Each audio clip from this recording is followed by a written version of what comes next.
This live broadcast of Wayne Finger Lakes High School basketball is brought to you thanks to the support from Generations Bank, Little John Orthodontics, Bill Cram Chevrolet, Finger Lakes Partners Insurance, It's a Wonderful Run 5K, Finger Lakes Construction, Red's Place, Ferrara Lumber, Jimmer's Auto and Stever's Garage, Penny's Place Restaurant, the Seneca Falls Country Club, the Omen Theater, FingerLakes1.com, Digital Marketing, and Aflac Supplemental Insurance.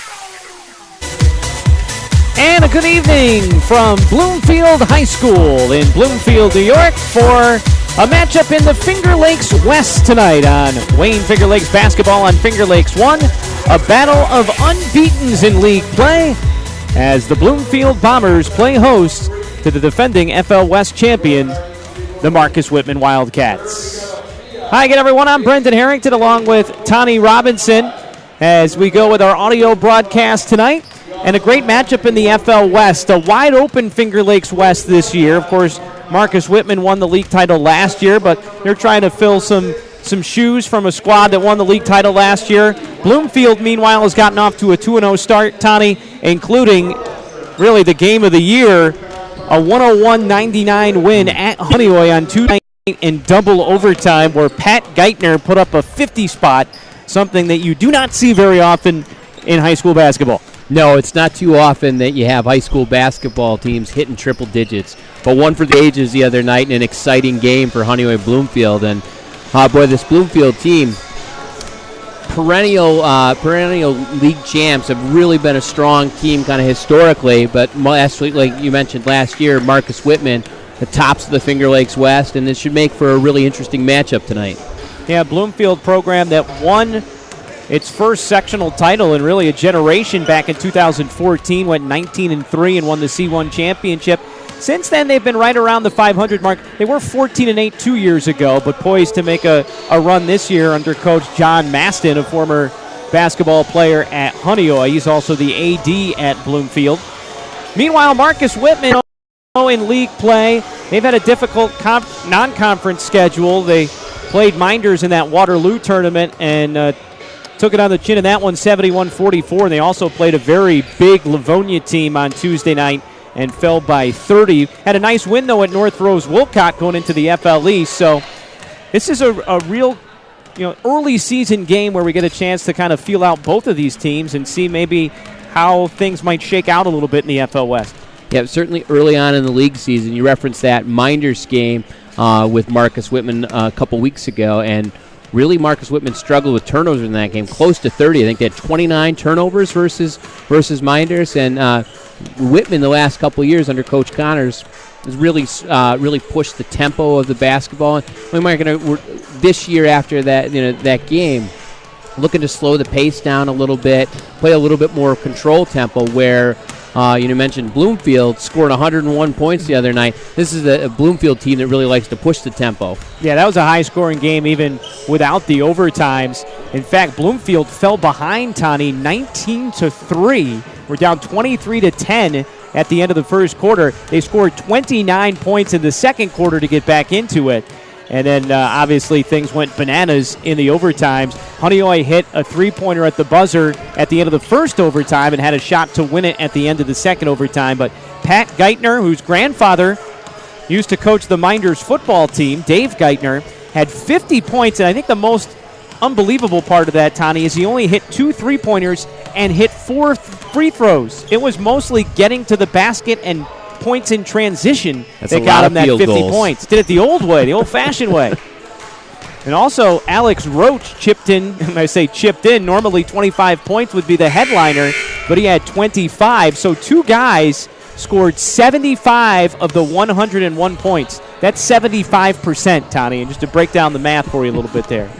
So, meanwhile, Marcus Whitman, they lost 3 very talented players from last year's team that won the FL West, Gavin McCumsky, Nick Young, and Berlin Allen, but they still return a lot of experienced players. Their strength is their guards, Tani. Ben Stone, John Donovan, and Riley Mcleod. Those 3 players have really scored a good chunk of their points, and they're still looking for maybe some guys in the interior to break out. Well, we're going to step aside and take a timeout And when we come back, we'll have the starting lineups and tip-off in this FL West matchup between the Bombers of Bloomfield High School and the Marcus Whitman Wildcats, right here on Finger Lakes 1.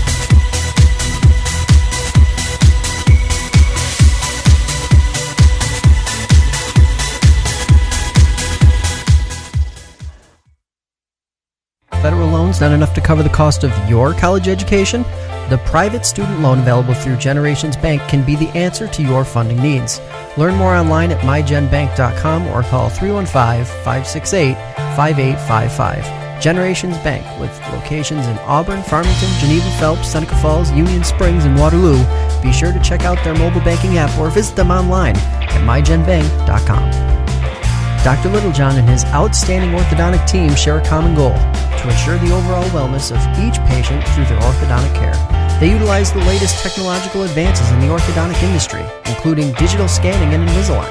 Dr. Rod Littlejohn is proud to support our area high school athletes. Check out their website at littlejohnortho.com.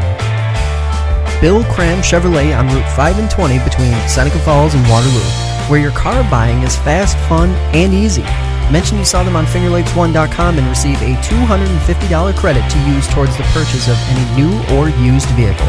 Browse their inventory at billcramchevrolet.com or stop in and see why you'll save plenty on 5 and 20 with Bill Cram Chevrolet.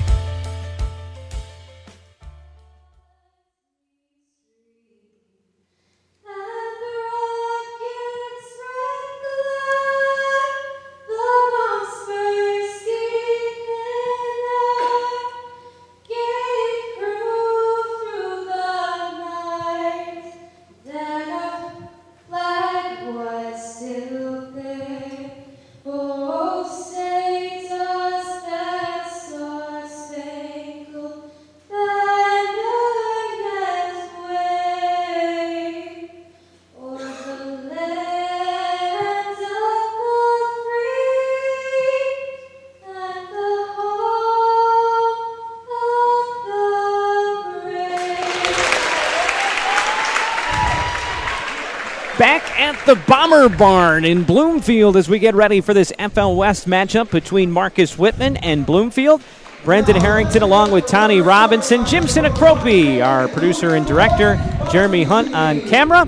And let's go ahead and get you the starting lineups. First of all, for the Wildcats of Marcus Whitman, who are 3-2 overall, 2-0 in the Finger Lakes West. The head coach, Greg O'Connor. His starting lineup, John Donovan will start at the point. He's a 5'9 junior. Also in the backcourt, 5'10 sophomore Seth Benedict. Liam Prendergast will start up front.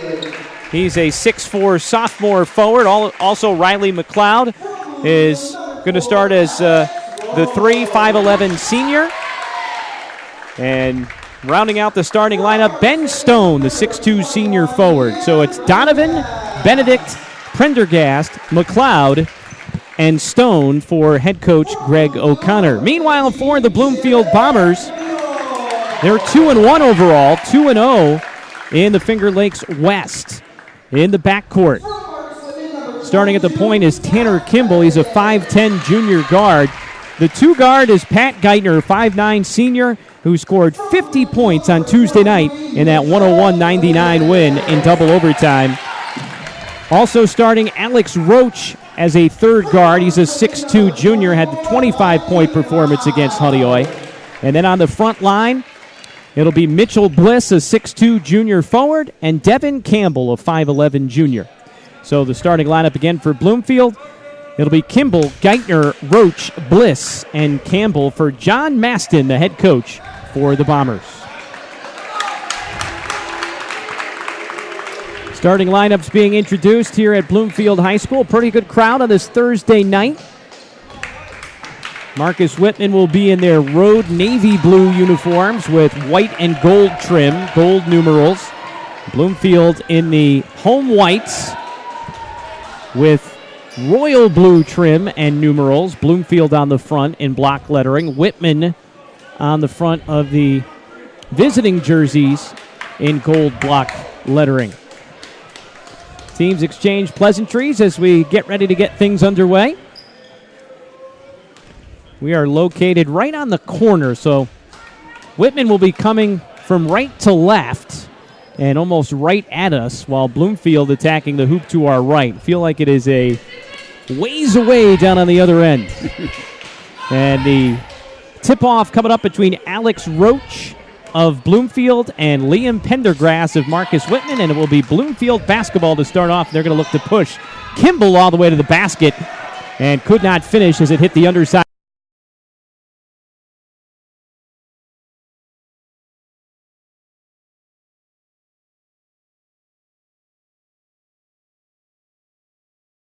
of the rim, and Marcus Whitman clears the boards. Into the front court, Riley Mcleod, wing left side, drives, spins, and that's a travel. I'm going to get Mcleod with the walk there.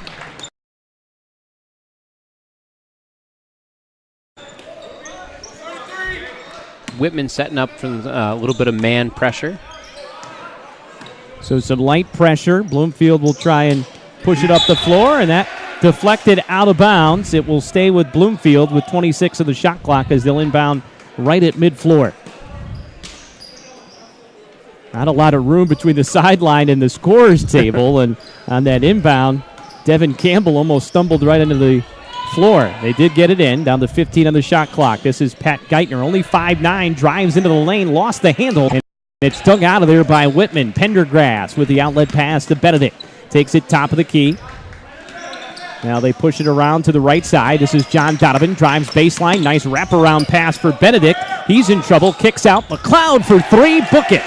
Three-pointer from Riley Mcleod, and Marcus Whitman out in the 3-0 lead. Boy, really nice ball movement by the Wildcats on that possession.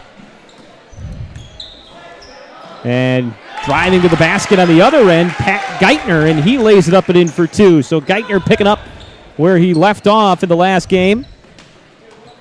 And it will be a 3-2 lead early on for the Wildcats. And that pass goes through the hands of Mcleod and leads to a run out the other way. The pass, basket is good on a great feed from Campbell to Devon Campbell. And Campbell will have a chance at the old-fashioned three-point play. Real nice finish by Campbell in transition, going up with the left hand. So the first foul of the game is going to go against Marcus Whitman, and it comes off the turnover, and they really ran the floor well that time, Tony. And the free throw off the mark from Campbell, so he can't finish the old-fashioned three-point play, but it looks like on the rebound, Whitman stepped out of bounds, and so it will stay in a chance at a 5 or even 6-point possession here for Bloomfield. They lead it 4-3, and Campbell comes wide open off the screen, the screener play, and lays it up and in for two. Kimball, I should say. So Kimball with 4, and that was, in fact, a 5-point possession. Mcleod passes up to look at 3, leads to a wide-open 15-footer from Liam Pendergrass. Count it. Nothing but net, Pendergrass.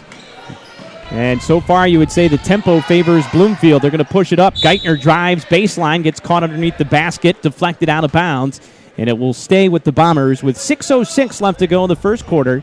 6-5 Bloomfield. They'll inbound underneath. Campbell to put it in play. Gets it inside to Bliss, looking for help. Kicks back top of the key for Roche. Down the right edge of the lane, missed the layup. Rebound loose, and it's going to be out of bounds off of Whitman. So it'll stay with Bloomfield. Well, so far, Tony, the Bloomfield guard's very good at getting to the basket. Again, Bliss off the inbound, catches high post left.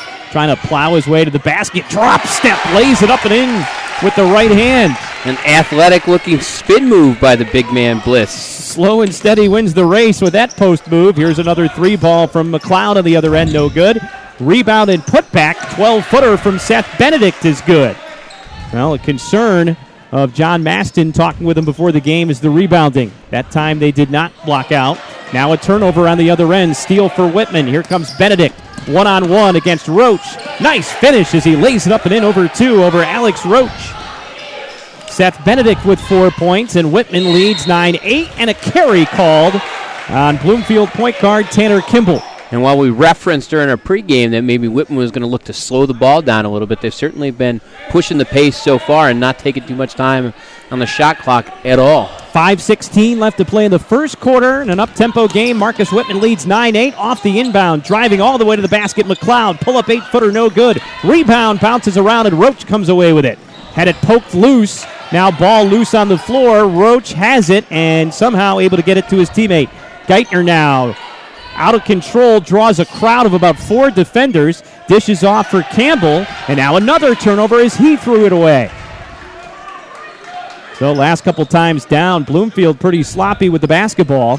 Marcus Whitman ball up 1, and now Whitman sloppy with the ball as Donovan lost the handle. Ball still loose and finally taken away by Tanner Campbell, and he has it stolen. Boy, this is ugly. Donovan all the way to the basket, count it, and he was fouled.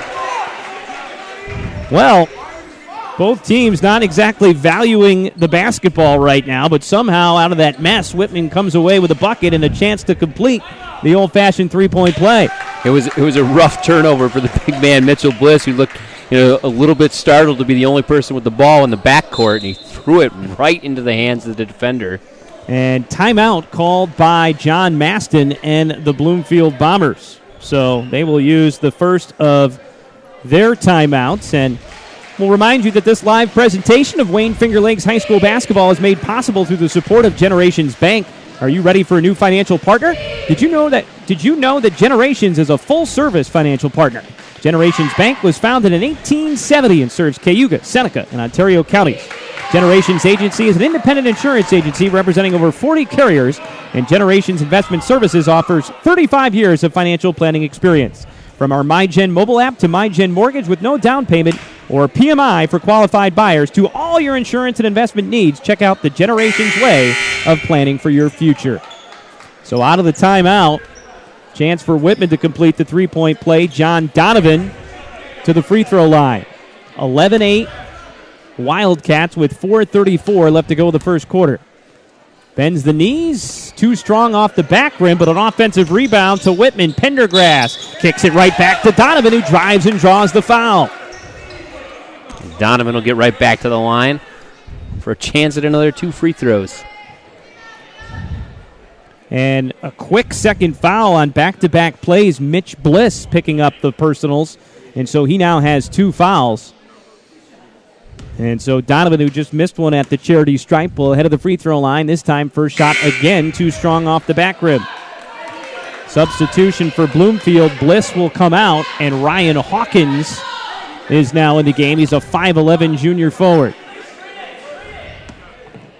And I'm sure that Coach Maston talked about blocking out, because so far Bloomfield being dominated on the glass. Second shot up and in. 3 points for Donovan. The lead is 4, biggest lead for either team. Into the front court goes Geithner.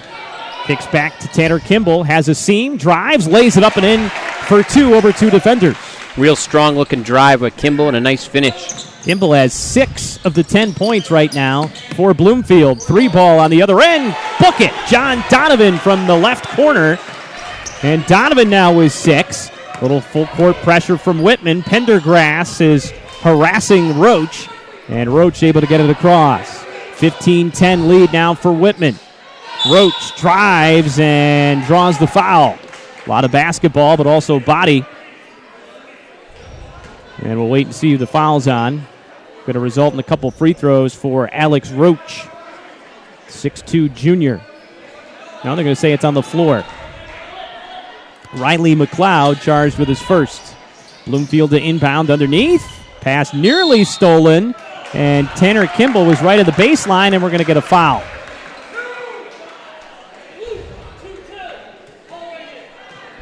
Seth Benedict called for his first. And another substitution, this time Marcus Whitman going to go to the bench for the first time, and Tim Cornish will check in, a 5'8 senior guard. Bloomfield to inbound on the baseline, and lollipop pass to the top of the key, deflected out of bounds by Devon Campbell.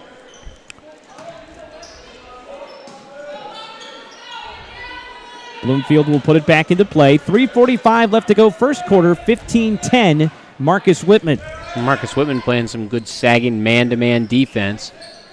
Here's Roche, works off the ball screen, again finds a seam. They're going to call a whistle and a foul on the floor. So that's 3 fouls on this possession for the Wildcats. And so the foul's starting to pile up. This one's going to go against Ben Stone. And again, Bloomfield will inbound underneath. Campbell to put it in play. Got the Campbell to Kimball connection. Inside, this is Hawkins, had good position, missed the layup. Offensive rebound to Bloomfield. Geithner, teardrop, rattles around and finally drops through. And a floater by Geithner. First points, or actually second basket for Geithner in this game. And now another steal. In for the layup, missing is Tanner Campbell, and a blown opportunity. Now Whitman looking to run it back the other way. 3-point lead for the Wildcats.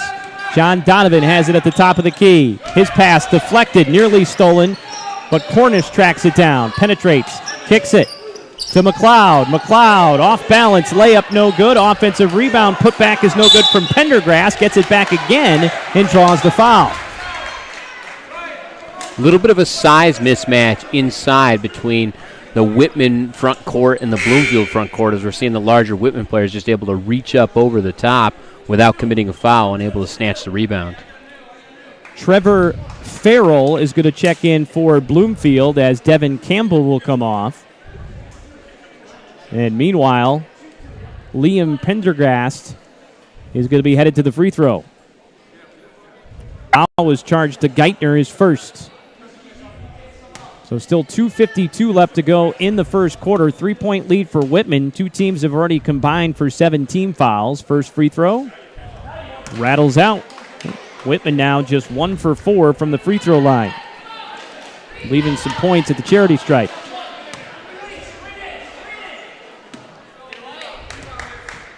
Second shot upcoming for Prendergast. That one finds the mark. 3 points for Liam Prendergast. And the lead is 4 for Whitman, 16-12. Tanner Campbell has it top of the key. Oh, it looked like he had the pass backdoor to Geithner. Instead goes back to Roche between the rings. Roche trying to drive down the right edge of the lane.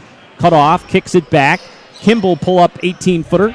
No good. Rebound is pulled away by John Donovan of Whitman. Long outlet pass. Ahead for Mcleod. Mcleod, nice drive, gets past the defender, misses the reverse layup, gets his own rebound, kicks it out. Three-pointer on the way and in for Tim Cornish.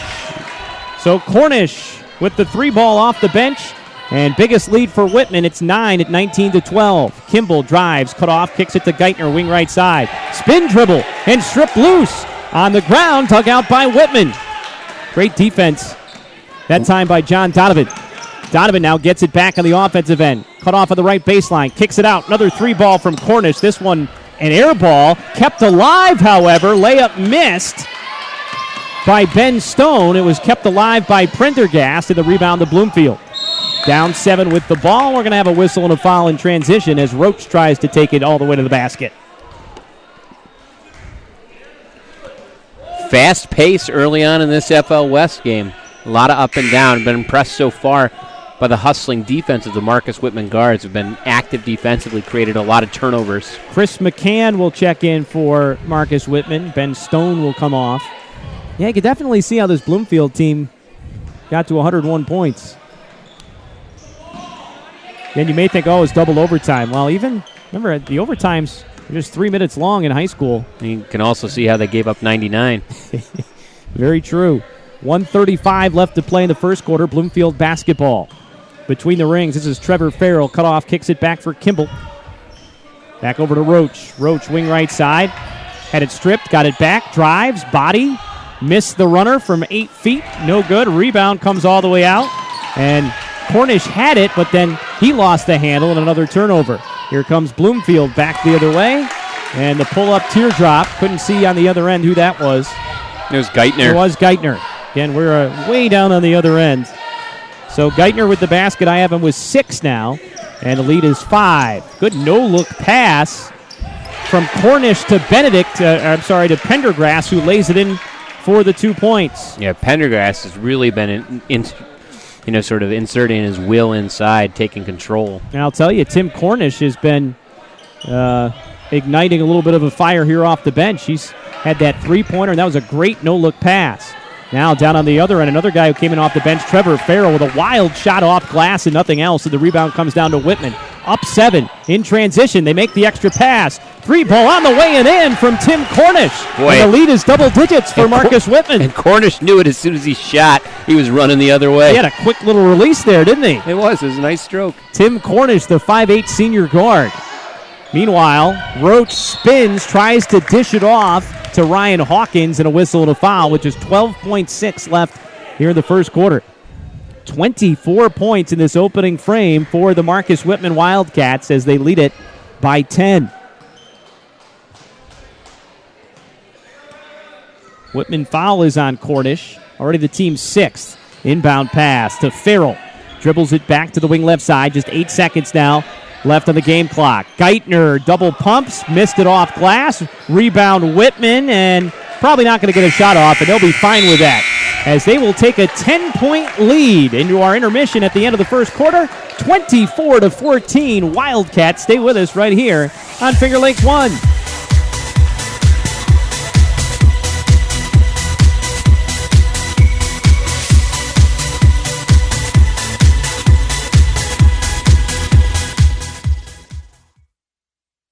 Federal loans not enough to cover the cost of your college education? The private student loan available through Generations Bank can be the answer to your funding needs. Learn more online at mygenbank.com or call 315-568-5855. Generations Bank, with locations in Auburn, Farmington, Geneva, Phelps, Seneca Falls, Union Springs, and Waterloo. Be sure to check out their mobile banking app or visit them online at mygenbank.com.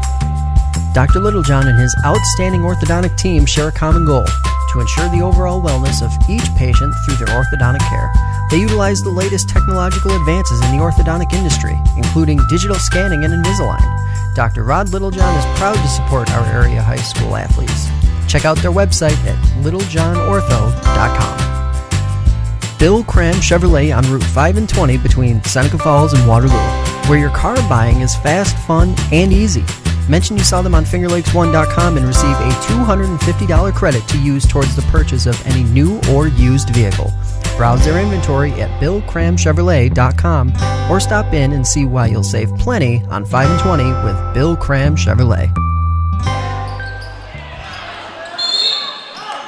Back at Bloomfield High School, already underway here in the second quarter. Marcus Whitman with the first possession. And Riley Mcleod missed the three-pointer. Liam Pendergrass got the rebound, missed the putback, and then a foul is called right after that on Pendergast, and that'll be his second. 24-14, Bloomfield trailing Marcus Whitman with 7:44 left to go in this second quarter, and already into the bonus go the Bloomfield Bombers, Tommy, as that was the 7th team foul. And a lot of fouls at the end of that first quarter, and a couple of them coming all in the same possession, just foul, foul, foul. Tanner Kimball will go to the free throw line, front end of a 1-and-1, and that rims out. So Bloomfield's going to have an opportunity to work their way back into the game at the free throw line here this second quarter, but they missed the front end of a 1-and-1 there. Marcus Whitman basketball up 10. Here's John Donovan. Drives baseline, banks it home from 8 feet away. Nice job by Donovan using his shoulder a little bit to clear a little bit of space and then knocking down the bank shot. Already 8 points for John Donovan, and the lead is 12. Driving, this is Roche, pulls up and puts it home from about 8 feet away. Alex Roche, who had 25 on Tuesday night with his first points. Whitman gets it across, looks like a 2-3 zone. Three-pointer off the mark from Donovan, too strong from the left wing, and the rebound comes down to Tanner Kimball. Kimball into the front court, sees an opening, drives down the left edge of the lane, misses the layup. Offensive rebound and put back from Trevor Farrell. Strong offensive putback by Farrell. And that cuts it back to 8 at 26-18. Marcus Whitman basketball, and again they go zone in the half court. Wide open inside, right underneath the basket, Ben Stone, and he lays it up and in for 2. Not sure how he got that open against the zone. Lead is back to 10 at 28-18. Alex Roche, crossover dribble, hangs in the air, missed the layup from a tough angle. The rebound goes to Whitman. They're looking to run. Here's Donovan. Pass from Cornish, lays it up and in from 2. Nice transition layup by Donovan. Tell you, Cornish is piling up the stats. Another assist. Missed layup on the other end, meanwhile, from Tanner Kimball. Goes out of bounds. Will stay with Bloomfield. As Whitman now leading 30-18 with 6:06 left to play in the second quarter. Yeah, Cornish looked a little on the nervous side when he got out there to begin with, but he's really contributed. Knocked down a couple of threes and a couple of real nice assists along with a steal. Roche off the inbound, had it low post right. spins out of trouble. They kick it all the way back to Geithner. Geithner against Donovan, who's done a real nice job on him so far. Now they go wing right side to Roche. He's a lefty, but goes up and misses the layup with the right hand, and we're going to have a whistle to foul. This will be Ryan Hawkins, who came through with the tomahawk chop and got called for the loose ball foul.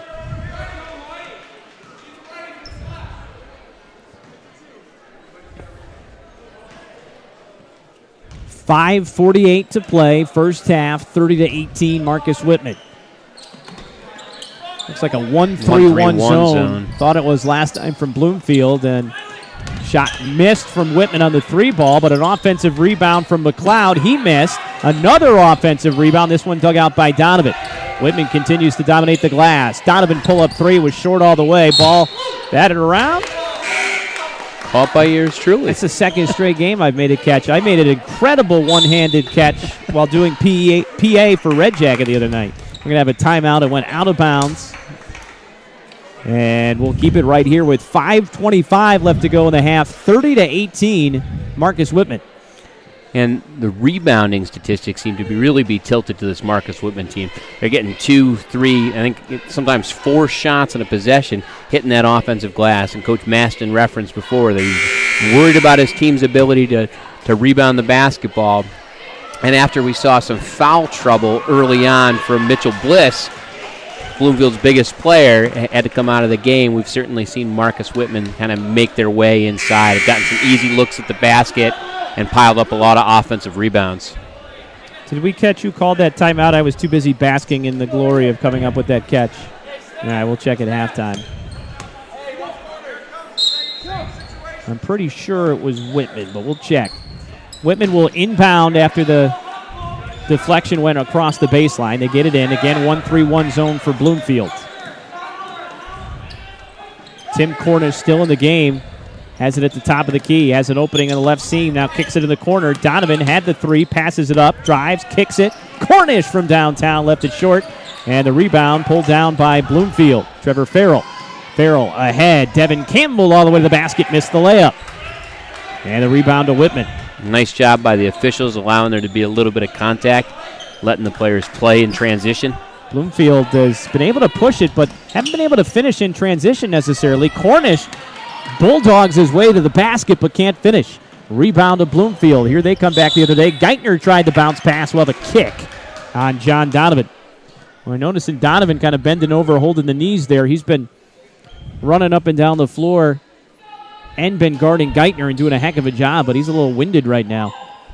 Geithner gets open, quick trigger, buries the 3. Quick release from John Geithner, his first 3 ball, or from Pat Geithner, excuse me, his first 3 ball.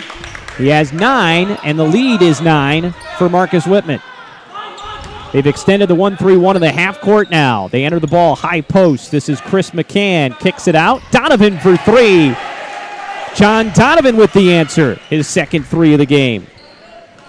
He has 11, so double figures already for him. And the lead back to 12. Geithner hands it off for Farrell. Farrell drives, kicks it out. 3 ball on the way, too strong from Campbell. And the rebound to Marcus Whitman. Donovan across the timeline. Dribbles wing right side, working against Geithner on the defensive end. Drives baseline. Whoa. Tough reverse layup as he hangs in the air. John Donovan already with a baker's dozen with 13. Real impressive finish by Donovan. 35-21, biggest lead of the game for Marcus Whitman. Now Bloomfield going to slow it down a little bit. Roche kind of probing the defense there. Now they switch off. Roche spins and had it tied up on the help defense from Chris McCann. And one of the things I talked about with Greg O'Connor before the game was that his big guys needed to play better team defense and step up on penetration. That's exactly what happened there. Nice job by McCann. Bloomfield still has possession. They'll inbound. And this one thrown all the way into the backcourt where it's tracked down by Pat Geithner. Now he's past Donovan. Splits the double team off the help. Might have gotten away with a pass to himself. Meanwhile, the 3 ball, Campbell too strong, and the rebound Whitman. Looking to run again. Riley Mcleod kicks it back out. Stone top of the key. And now they'll slow it down and look to attack in the half court. Mcleod, left corner, drives baseline. Easy layup. Missed it, though. Rebound batted around. Donovan comes away with it on the right block, and he'll circle back outside the three-point arc. And Whitman will reset with a fresh shot clock and a 14-point lead. Bloomfield back to a man-to-man defense on this possession.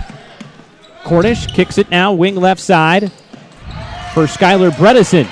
Now stolen by Bloomfield. Geithner ahead of the pack. Lifts it up and in for two. And then a collision underneath the basket as Geithner kind of undercut the defender, Skylar Bredesen. And Bredesen and Geithner both came down hard. So another bucket for Geithner. He has 11. And the lead is 12 at 35-23. 2:39 left to play here in the second quarter. Brendan Harrington and Tommy Robinson with you here live from Bloomfield High School. Jim Sinacropi, Jeremy Hunt. Behind the scenes, you'll be able to watch a replay of this with video later tonight. Meanwhile, Stone catches at the free throw line, kicks it out to Cornish, drives, and a travel as he tried the wraparound pass to Mcleod. Yep, Cornish took another step there. The officials were right on it. I don't think Cornish has been out since he first came into the game about midway through the first quarter. Geithner into the front court for Bloomfield. Has the ball on a string. You can see the high level of skill. Good penetration and dish as Trevor Farrell dumped it off in an easy layup. 35-25. The lead is back to 10. Cross-court pass almost stolen by Farrell. And now it does lead to a steal. Geithner ahead of the pack, and he draws the foul. Good job by Geithner drawing contact on that transition attempt. And so this will result in free throws for Bloomfield. Geithner will head to the free throw line. 1:53 left to play in the first half. Marcus Whitman leads it 35-25. This will be Geithner's first trip to the free throw line. And the first shot up and in. And substitution for Whitman, Hunter Camiso will come in for the first time.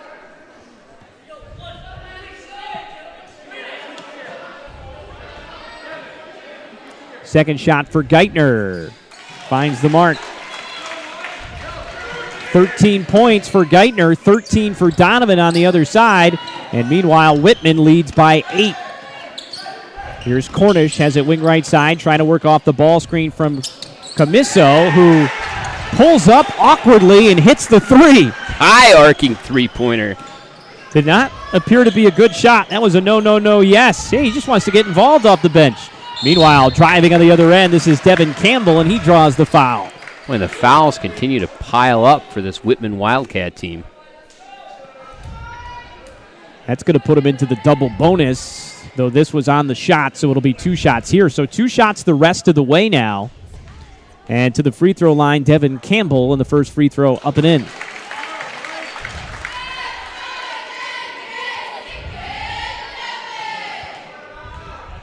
Get a look at our out-of-town scoreboard in Finger Lakes East action. Second shot, no good. Up 13-4 on Romulus at the end of 1. And the rebound came loose, and Marcus Whitman with the basketball. So Whitman with the ball, up 10. Cornish behind the back dribble, drives, leaves it out for Riley Mcleod.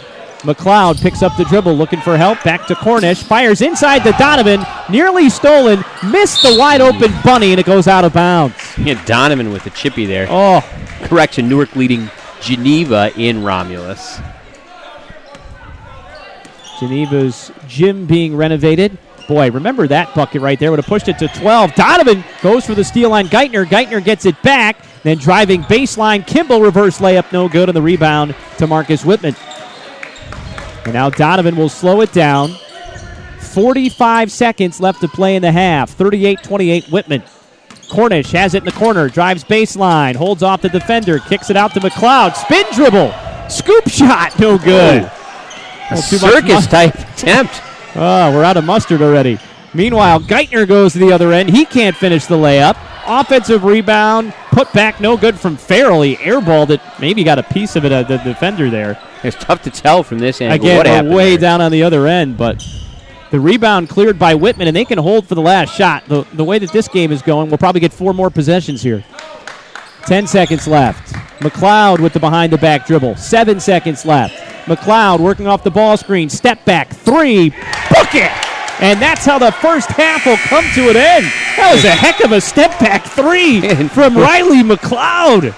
Backpedal with a little pizzazz back down the I'd be court. excited, too, if I made a play like that.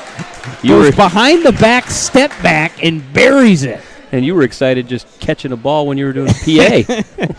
41-28, the score at the half. Impressive offensive performance from the Marcus Whitman Wildcats. We're going to take a timeout, and we will be back with your Bill Cram Chevrolet halftime show right here on Finger Lakes 1.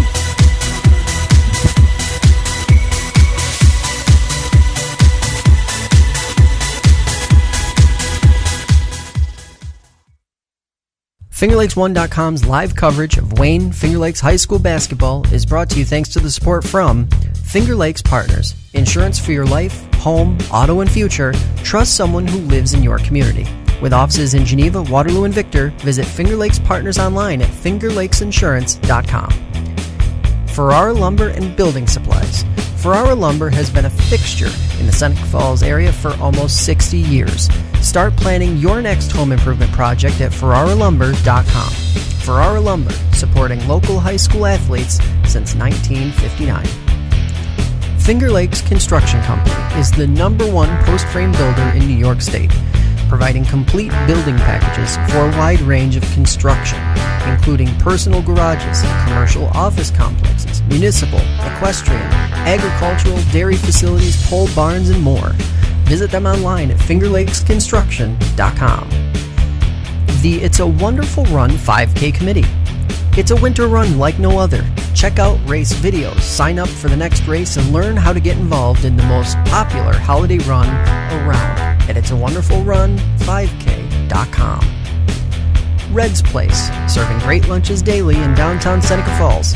Awesome daily specials, soup, and the best sandwiches in town. Check out their Facebook page for daily specials and their full menu. Next time you head out to see a movie, make it at the Omen Theater in downtown Lyons. You'll love relaxing in the modern, renovated theater that has the old-fashioned charm and character of the original house, first opened in 1915. See what's playing this week at omentheater.com. Penny's Place Family Restaurant, located on 5 and 20 in the Liberty Plaza between Seneca Falls and Waterloo. Well known for their large portions and home-cooked meals, a large selection of breakfast items, and everything from burgers, salad bar, and wraps for lunch. If you want a great meal while pinching a penny, come to Penny's Place. Jimmer's Auto offers a full inventory of late model cars, trucks, and minivans. Check out their full inventory online at jimmersauto.com. And for service, visit Stever's Garage on Fall Street in Seneca Falls. Jimmer's Auto and Stever's Garage, strong supporters of local high school athletes for over 40 years. Fed up with unresponsive web designers and getting nickeled and dimed for every small website update? Call FingerLakes1.com at 315-712-0104 and take control of your web presence. Since 1998, FingerLakes1.com has created and maintained nearly 1,000 websites for local businesses and organizations of all sizes. Aflac. When health changes for you or a loved one, it can change everything. But Aflac can help make sure the life you live is the life you never stop living. Learn more at Aflac.com or contact Joe Calarco at 315-253-0495. And by Generations Bank, Little John Orthodontics, and Bill Cram Chevrolet.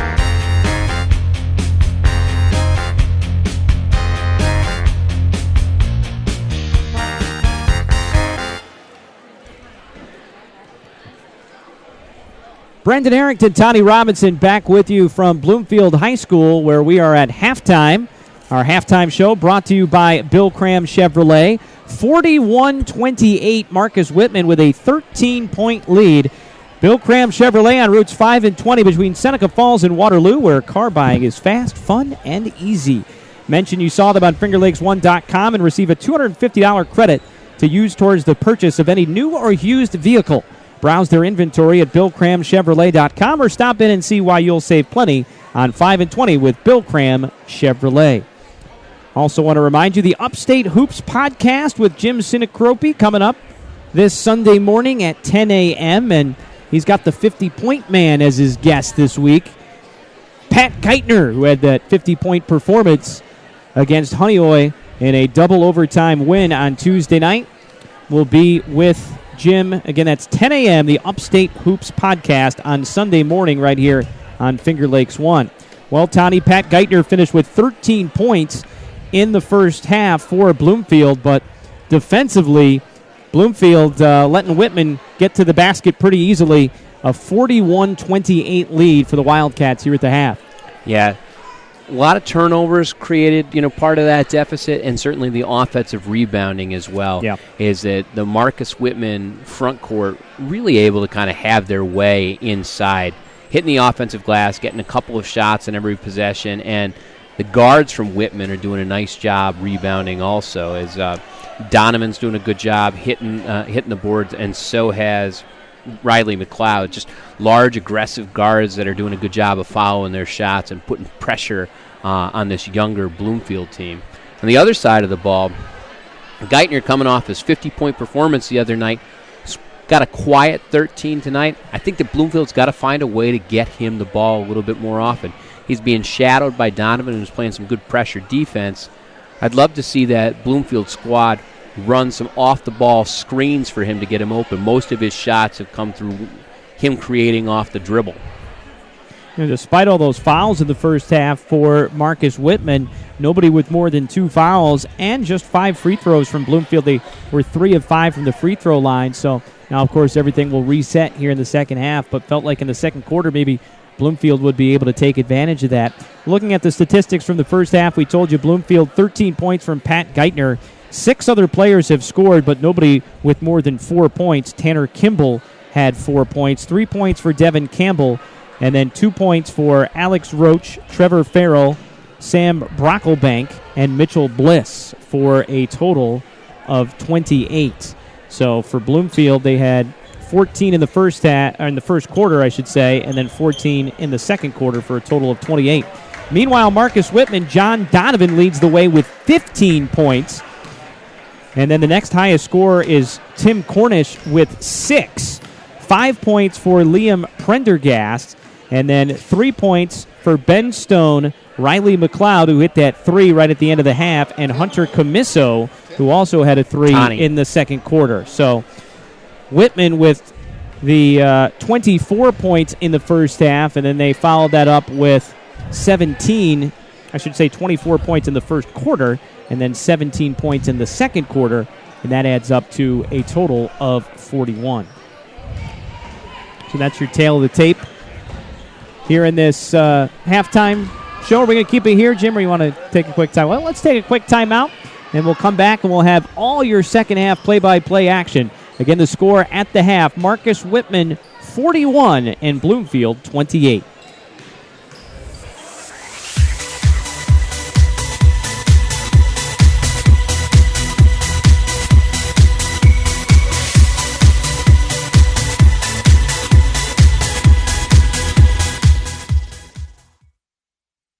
Federal loans not enough to cover the cost of your college education? The private student loan available through Generations Bank can be the answer to your funding needs. Learn more online at mygenbank.com or call 315-568-5855. Generations Bank, with locations in Auburn, Farmington, Geneva, Phelps, Seneca Falls, Union Springs, and Waterloo. Be sure to check out their mobile banking app or visit them online at mygenbank.com. Dr. Littlejohn and his outstanding orthodontic team share a common goal: to ensure the overall wellness of each patient through their orthodontic care. They utilize the latest technological advances in the orthodontic industry, including digital scanning and Invisalign. Dr. Rod Littlejohn is proud to support our area high school athletes. Check out their website at littlejohnortho.com. Bill Cram Chevrolet on Route 5 and 20 between Seneca Falls and Waterloo, where your car buying is fast, fun, and easy. Mention you saw them on fingerlakes1.com and receive a $250 credit to use towards the purchase of any new or used vehicle. Browse their inventory at BillCramChevrolet.com or stop in and see why you'll save plenty on 5 and 20 with Bill Cram Chevrolet.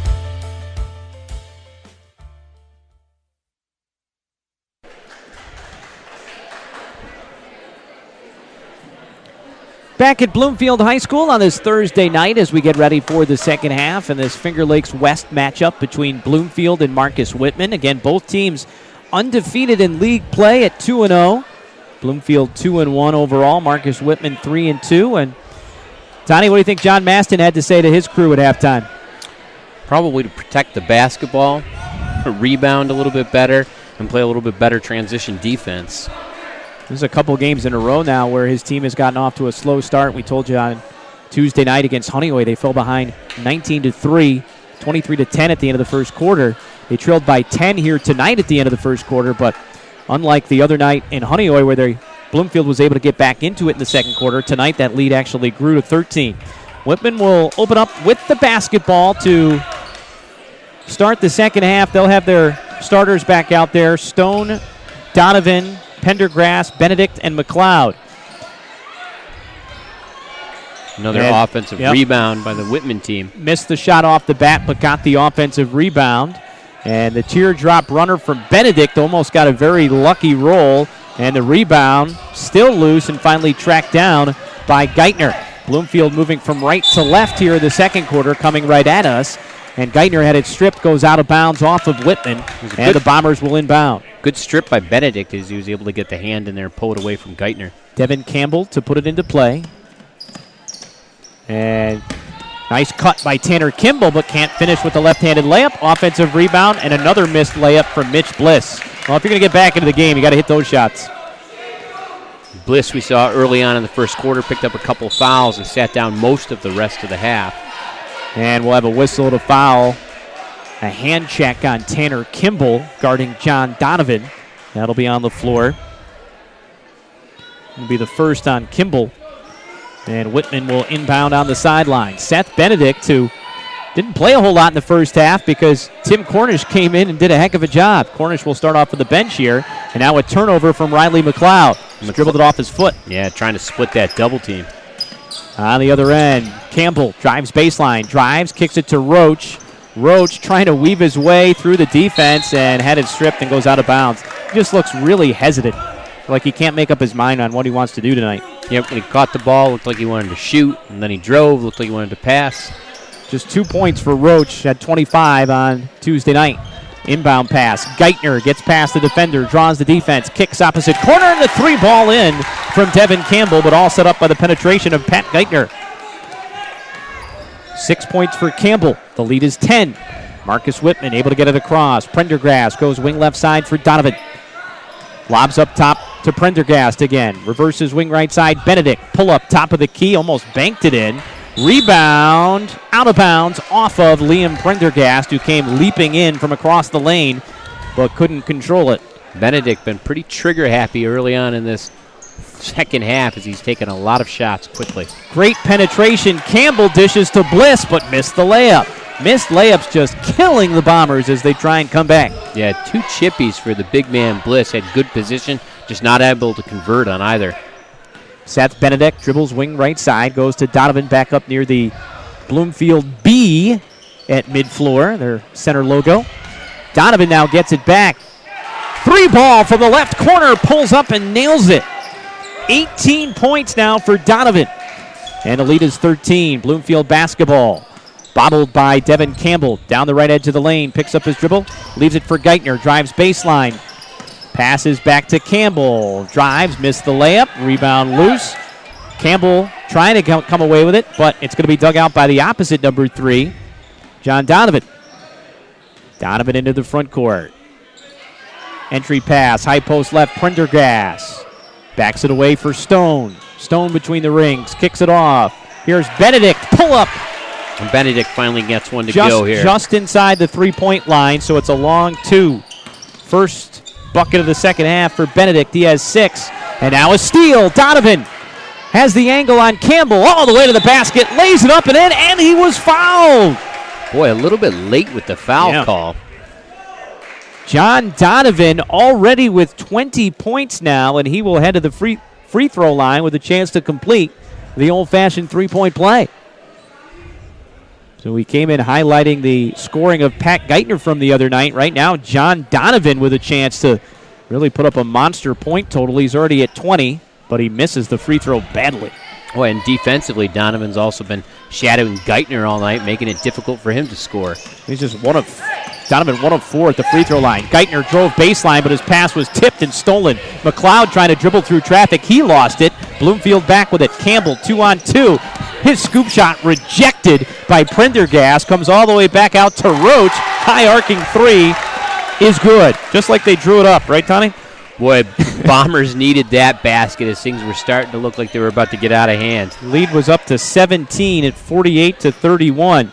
Now Whitman with the basketball. Drop step, Prendergast off the entry, but missed it off the back rim with a little baby hook. Rebound Bloomfield. Here comes Roche down the left edge of the lane, whistle and a foul. And Alex Roche will be headed to the free throw line. That was a decisive drive by Roche as he put down his head and went hard to the basket. Well, maybe that three ball that he hit a moment ago will get him going. So Alex Roche to the free throw line. This will be the first trip to the charity stripe for Bloomfield here in the second half. 4:25 left to play in the third quarter. 48-34 Whitman. First free throw off the back rim, no good.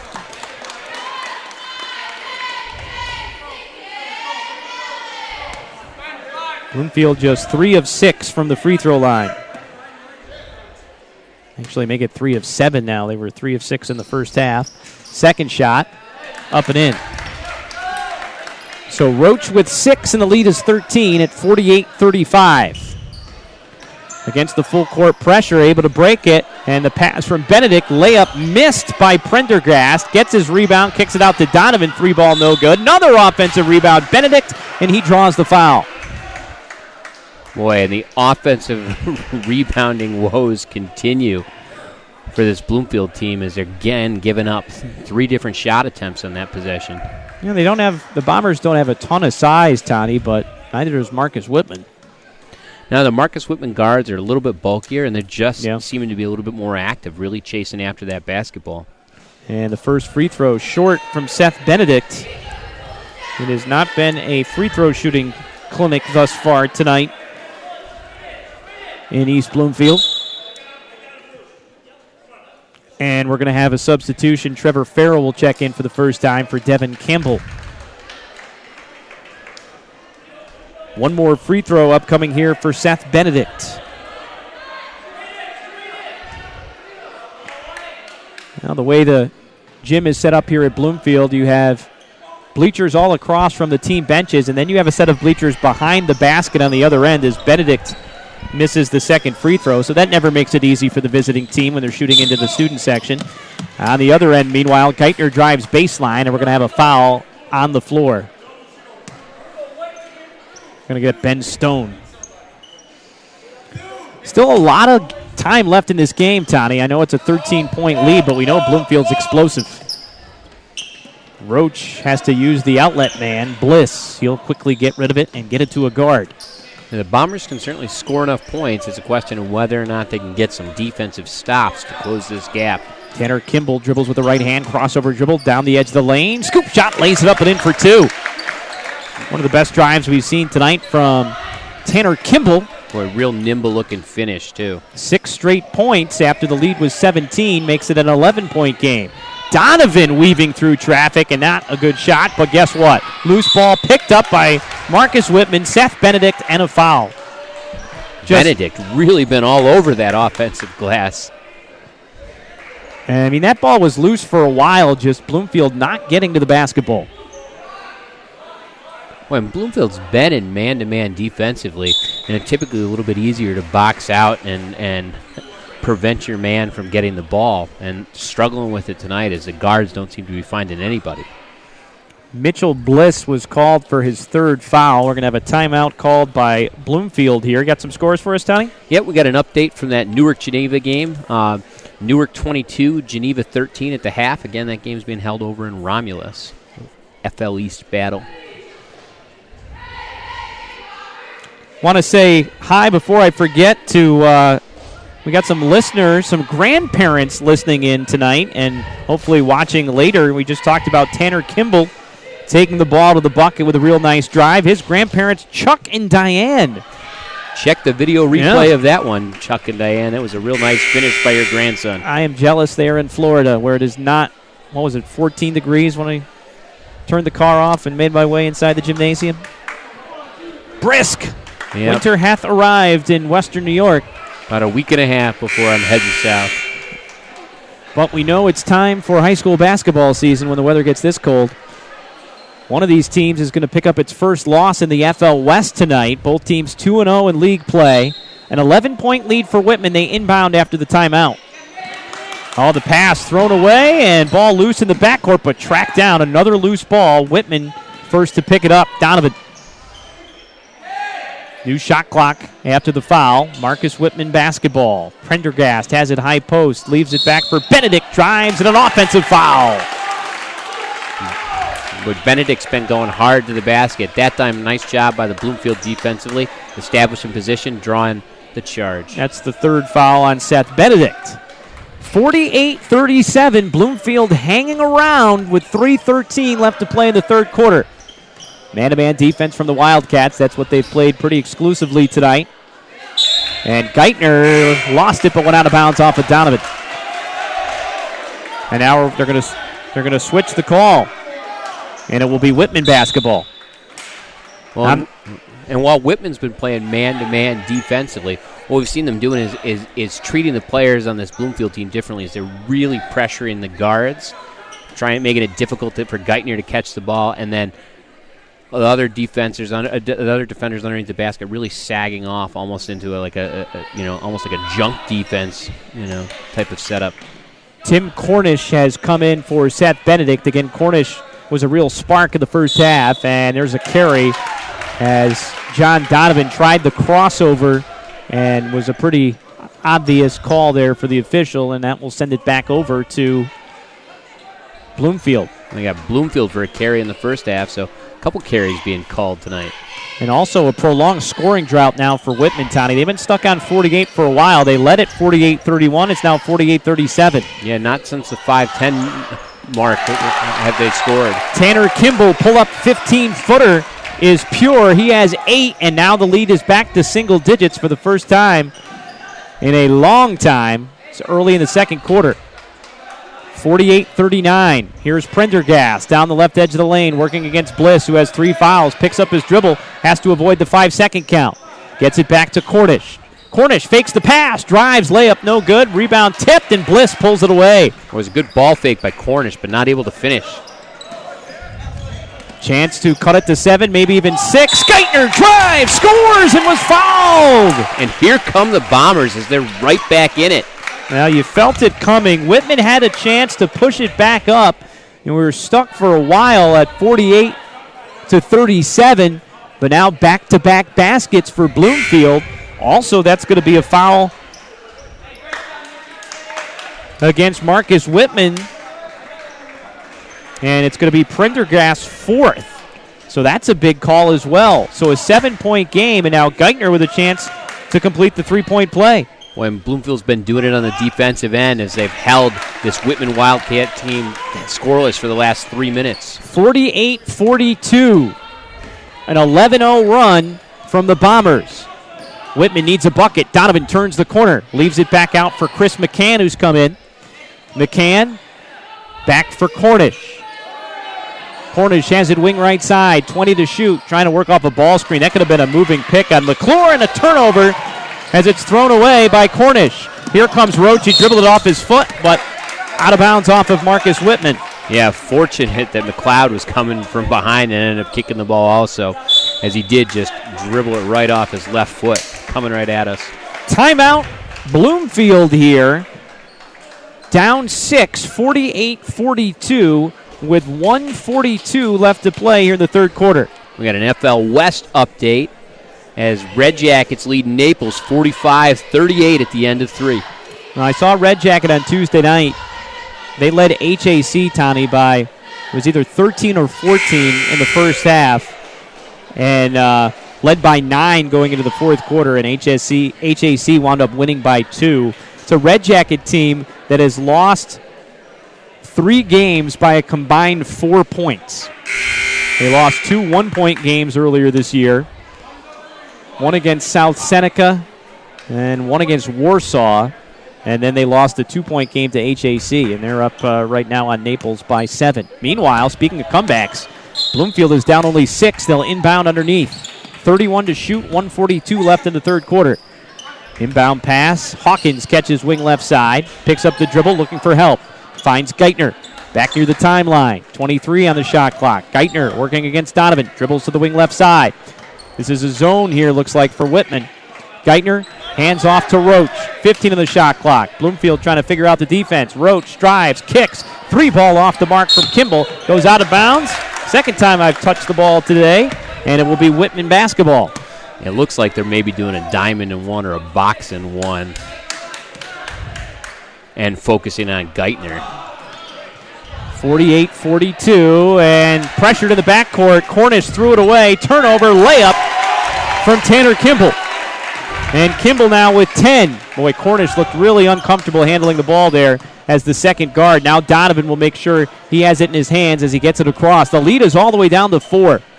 A 13-0 run from Bloomfield. Driving to the basket. Mcleod goes up, misses it, gets his own rebound, puts it up again. A lot of contact, no foul. Gets another rebound, now stripped loose, and Bloomfield ball, and a reach-in on Mcleod with 41.6 left here in the third. Boy, and the crowd is getting excited here in the Bomber Barn. There's a great defensive effort by this Bloomfield team. Like you mentioned it, Brendan. Whitman held scoreless for the last almost, approaching 5 minutes at this point. And big run by this Bomber team. When was their last bucket? It was at 5:10. The 5:10 mark. Wow. Bloomfield basketball. They can make it a one-possession game right here. Geithner handles the basketball. There's a 7-second differential between the game clock and the shot clock. Nobody guards Roche. He had the three, instead passes it up into the corner for Farrell. Back to Roche. Roche drives the gap all the way to the basket. Count it. And a foul. Waiting for the call from the trail official. Count the basket. And Roche with a chance to complete the three-point play. All the momentum with Bloomfield. 15 consecutive points. It was 48-31 with 5:10 left to go in the third quarter. Roche with the free throw. That's short, and the rebound comes down to Benedict, who's back in the game. Benedict looking to drive with 16 on the shot clock. Kicks it to Donovan. Whitman with the basketball and a 2-point lead. Donovan, crossover dribble to the free throw line, and he throws it away. Go to hustle, 6 seconds left. Bloomfield comes up with it. Geithner drives to the basket, missed the layup. Rebound Whitman, 1 second left, and that'll do it here in the third quarter. But a brand new game as we head to the fourth. It's Marcus Whitman 48 and Bloomfield 46 on Finger Lakes 1.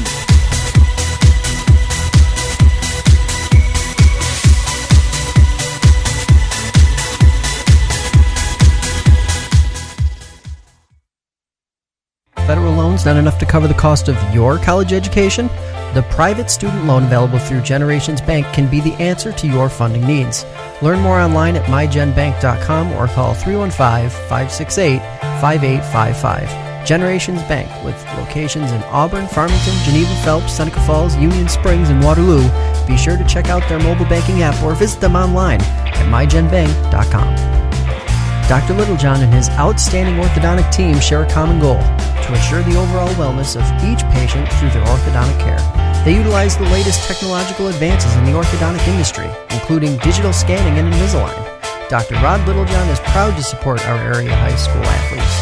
Check out their website at littlejohnortho.com. Bill Cram Chevrolet on Route 5 and 20 between Seneca Falls and Waterloo, where your car buying is fast, fun, and easy. Mention you saw them on fingerlakes1.com and receive a $250 credit to use towards the purchase of any new or used vehicle. Browse their inventory at billcramchevrolet.com or stop in and see why you'll save plenty on 5 and 20 with Bill Cram Chevrolet. Back at Bloomfield High School, we start the fourth quarter. 48-46, Marcus Whitman with a 2-point lead, but Bloomfield has scored the last 15 points. Whitman has gone more than 5 minutes without a point. It'll be Bloomfield basketball.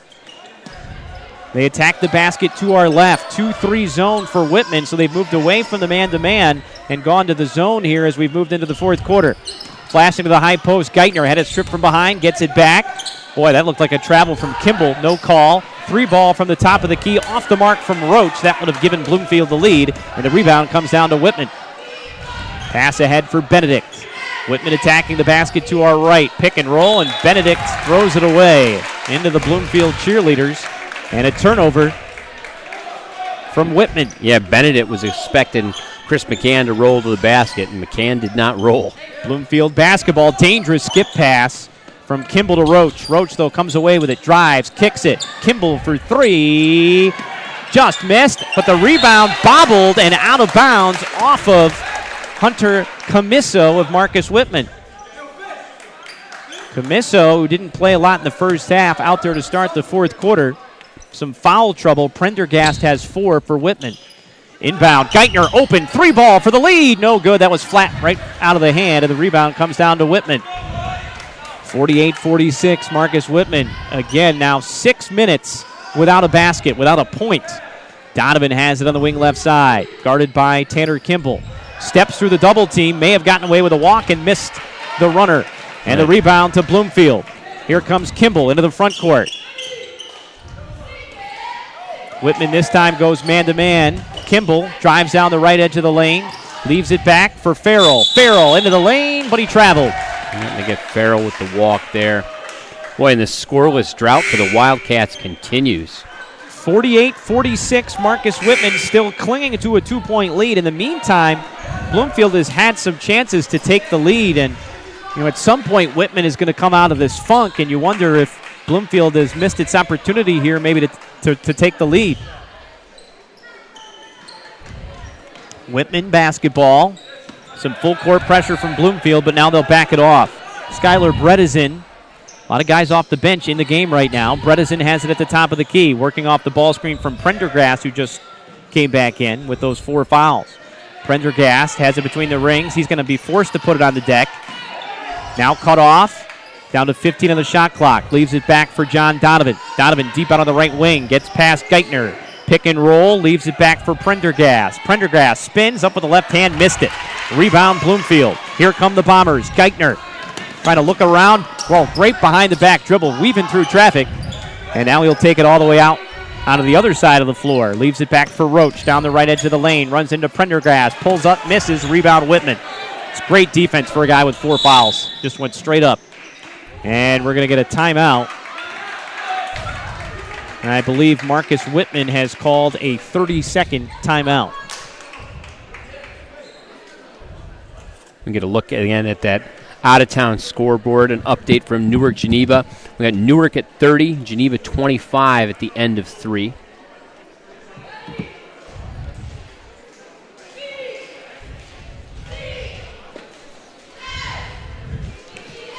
And so this scoreless drought for Whitman continues, extending at close to 8 minutes at this point.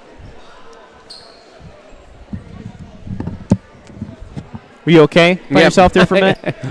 I was filling everybody in on the scoreless drought continuing. Each team with 3 full timeouts remaining. There was some confusion before on who called which timeouts. I wanted to know coming down the stretch timeouts because we got a game, boys. Yeah. 48-46. A barn burner. I can't remember the last time Marcus Whitman scored a basket. I can. Was it 5? I mean, I know we wrote it down, but I can't recall the memory right now. Yeah, it's been a while. Approaching the 8-minute mark. Yet they still lead it, 48-46, a 15-0 run for Bloomfield. Whitman basketball out of the timeout. Backdoor cut. Mcleod missed the layup. Rebound loose. Somehow Mcleod comes careening across the floor and comes up with a loose ball. Boy, Whitman just desperate for any type of point right here. They've gotten a couple good looks, just can't get the ball in the basket. Shot clock running down. Benedict's going to have to hurry. Benedict, pull up from the top of the key. He got it! 2. It was a 2. The prayer for Seth Benedict is answered. And remember that basket. The drought is over. Mercifully, the lead is back up to 4. Let's see if Bloomfield has an answer. Geithner, left baseline, gets by Donovan, and they're going to call an offensive foul there. And Geithner not happy about it. I don't like that call. I think that's a no call. Agreed. Instead, Geithner gets called for his second foul. Not the help guy slid over. If anything, maybe a blocking call, but that's a no call. Instead, they call the offensive foul on Geithner. Meanwhile, Whitman able to break the pressure. Donovan, though, able to get rid of it out of the double team. He was pinned right up against the sideline in front of the Marcus Whitman bench. Whitman ball with a 4-point lead. 4:50 to play. Benedict drives and will have a whistle and a foul. That's going to be the 6th team foul on Bloomfield. So, resetting the game now, each team will be in the 1-and-1 bonus now. So free throws the rest of the way as we come down the stretch. Whitman by 4, wide open off the inbound pass, breakdown from Bloomfield, and Prendergast lays it up and in for 2. Prendergast just with a little bit of hesitation just stayed at the foul line and then cut hard to the basket. 4 straight points for Whitman. Remember, we said Bloomfield had chance after chance to tie or take the lead and couldn't get over the top, and now the lead back to 6. Geithner finds the seam, gets rid of it, opposite corner. Kimball drives, lays it up and in for 2. Nice elevation by Kimball then, really rising up high to finish that layup. Really exploded to the basket, you're right. First point of the 4th quarter, in fact, for Marcus Whitman. 52-48. I should say for Bloomfield, not for Whitman. Meanwhile, Mcleod, backdoor cut, missed the layup. Rebound comes to Prendergast. He missed. Another offensive rebound. This one, Benedict. Here we go again. Whitman dominating the offensive glass. Mcleod, though, dribbled it away. Here's Geithner back the other way. Fakes the behind the back and goes up and draws the foul. Well, I don't know if you're going to find a better ball handler in the league than Geithner with some of the things he can do. No, he's got the ball on a string. Yeah. Well, my words exactly were about to be that. That was a real nice-looking fake. And if he had a little bit more size, he could be a devastating player. 5'9" senior. Going to head to the free throw line here with his team down 4 with 3:47 left to play. 50 points is pretty devastating. Yeah. When I say devastating, I mean like, college basketball devastating. I'm with you. The ability to play at the next level. He missed the free throw there. Geithner had been 3 of 3 from the line, makes the second. The lead is 3. 3:45 left to play in regulation. 52-49, Marcus Whitman. Seth Benedict dribbles it off his foot, picks it up, now needs help. Good Whitman, pressure defense I'd by call a Geithner. timeout here, but nope. They find the outlet to Mcleod. 20 the shot clock. Mcleod dribbles between the legs, now circles back around and leaves it for Bredesen. Mcleod, a big, strong guard, but he dribbles that ball so hard. Meanwhile, plowing his way to the basket, Liam Prendergast lays it up and in for 2 on the right side. 9 points for Prendergast, and the lead is 5. And a carry at an inopportune time called on Tanner Kimball. Big turnover sends it back to Whitman with the Wildcats up 5. And Bloomfield's going to spend a timeout with 3:14 left to play in the 4th quarter. Yeah, Prendergast with a couple of big buckets in this 4th quarter. Well, he got that 4th foul in the 3rd quarter. Had been quiet in this half, but it was Benedict who got the lid off the basket when he hit that long 2 with the shot clock running down, but then back-to-back baskets from Liam Prendergast. And the lead is 5. And for the first 2.5 quarters, this was the John Donovan show here for Marcus Whitman as he was filling the stat sheet, and we've seen him really cool off. I don't know that he's attempted a field goal yet this quarter. But just as valuable as Donovan's offensive contributions have been, he's done a pretty darn good job on Pat Geithner in both halves. In fact, Geithner had 13 in the first half. Just 1 field goal here in the second half and a total of 4 points in the second half. So 17 for the game. Again, like you said, Tony, I think they've thrown some gimmick defenses at him as well, but in terms of when there's been individual responsibility, yeah, it's been Donovan. It's been Donovan throughout. There's been some times where the rest of the Whitman teams have dropped back and been in either a diamond and 1 or a box and 1 formation, or it looked like a triangle and 2 a couple of times. But Whitman will inbound on the sideline, again attacking the basket to our right. Benedict to put it in play. He'll get it back to Donovan. Now you're at a point, if you're Whitman, you still want to attack, but you don't mind starting to think about maybe using some more of the shot clock. Mcleod has an opening on the baseline, a lot of contact. The defender tried to draw the charge, no call. He missed the layup, and Bloomfield comes away with a loose ball and just a silly, silly foul by Seth Benedict as he went in for the steal against Roche. And Roche will get the shoot. So Roche to the free throw line for a 1-and-1. Again, both teams in the bonus. That's the 8th team foul. Alex Roche is 1 for 2 from the free throw line. Well, I agree, Brendan. If this Wildcat team was able to slow the pace down a little bit, Bloomfield has not scored a lot of points in the half-court sets. Most of their points have come in transition. This first free throw was good. The second free throw up and in. And it's a one-possession game yet again. Roche, it's been a bit of a slog, but he's into double figures now with 10. 54-51, 2:50 left to play. Three ball from the left wing, unforced by Bredesen, and he missed it badly. And the rebound loose, and we're going to have a loose ball foul coming up against, I believe, Seth Benedict. Yeah, Bredesen just didn't catch that ball cleanly. Had it stuck on his hip, had his mind made up to shoot, and was just off balance from the start. Benedict with another quick foul. Bredesen has not scored tonight off the bench. And we'll take the walk to the other end. So Bloomfield getting an opportunity to catch up here at the free throw line. And, you know, the clock stopped quickly on the last possession when Roche was fouled in transition. And now the clock stops again on the loose ball foul, and that's going to be it for Seth Benedict.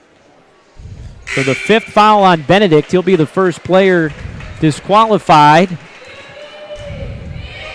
It's the 9th team foul, so now Bloomfield is in the double bonus the rest of the way. Boy, and two real quick, ill-advised fouls by Benedict lead to points for Bloomfield and an early exit for him. 54-51, Marcus Whitman by 3 with 2:45 left to play here in the fourth quarter. Tanner Campbell to the free throw line, 1-1. Bounces the ball, first shot on the way. Front rim, backboard and in. 13 points for Tanner Campbell now. And he'll have one more free throw to try and make it a one-point game. And I would expect Bloomfield's going to throw the pressure on right afterwards if he makes it. Second shot, up and in. And they will press. And that's a kick as Roche puts up the foot and deflects the Mcleod entry pass or inbounds pass. Now Tim Cornish will inbound instead.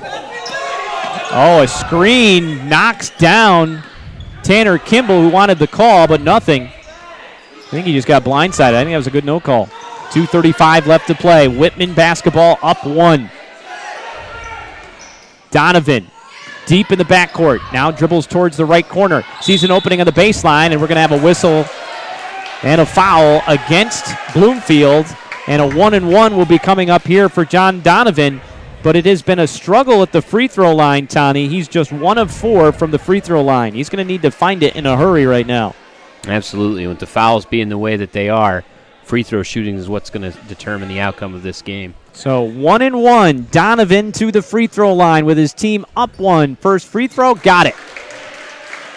Big free throw on the front end from John Donovan. First points he scored in quite some time. First points of the fourth quarter. His last points came before that scoring drought started at the 5:10 mark in the third quarter.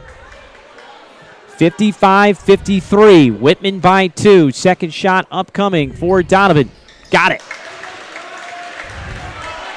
2 big free throws for Donovan. The lead is 3. Tanner Campbell across the timeline with 2:20 left to play. Bloomfield down 3. Roche dribbles between the rings. Guarded by Cornish. Roche waiting for the ball screen from Campbell. Now drives, weaves, goes up, score it, and he was fouled. And Bloomfield will have a chance to tie it with 2:10 left to play. And Cornish was really pressuring up there, playing some pressure defense, and Roche just went right around him and hard to the basket. And Bredesen, check that, Prendergast is out of the game as well. So Seth Benedict and Liam Prendergast have both fouled out of the game. 2 starters are out for Marcus Whitman. Boy, Prendergast could be just a huge loss. He's been most of the Wildcats' offensive production this fourth quarter. And we are tied after the free throw from Roche. 56-56, 2:08 left to play. Cornish had it stripped. Jump ball, possession arrow, keeps it with Whitman. Cornish is not comfortable bringing the ball up. You have to have Donovan bring it up if you're Marcus Whitman. Absolutely, and you can hear by the crowd noise that Both crowds really getting into this. Looks like Marcus Whitman's going to take a timeout and talk it over. But here we are in the Bomber barn, all tied up at 56. You know, it's funny, Tony. I've spent so much time around college basketball and, covering it and watching it.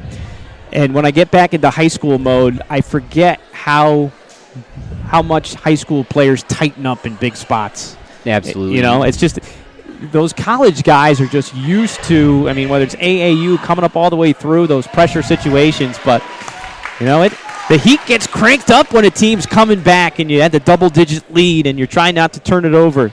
And I think we've seen a little of that from Marcus Whitman, that mentality of what's going to go wrong next rather than what do we need to do to hold on, Sure, and, kind of a desire of, I don't want to be the one to take the shot. I don't want to be the one to dribble the ball. 2:03 left to play in the fourth quarter, 56-56. Now, the last time that Bloomfield led was back in the first quarter, 6-5. And I don't think it was mainly hopscotch we played early on. I think this is the first tie that we've had since 0-0. And the last time that Bloomfield led this game was at 8-7 with about 5.5 minutes left to go the first quarter. So Whitman has controlled it ever since. They led by 17 midway through the third quarter. They'll inbound with 2:03 to play and 29 on the shot clock. Here we go. Riley Mcleod in the backcourt. Bloomfield goes man-to-man. They go 1-4 across the baseline. Backdoor cut. Donovan lays it in and was fouled. A great backdoor cut by Donovan and a real nice pass by Riley Mcleod. Greg O'Connor calls the timeout and draws up a beauty, and his players execute it to perfection. And Donovan with a chance to complete the old-fashioned three-point play with 1:54 left to go. 58-56, Whitman by 2. The free throw on the way and in. Donovan has hit 3 straight at the free throw line. He has 24.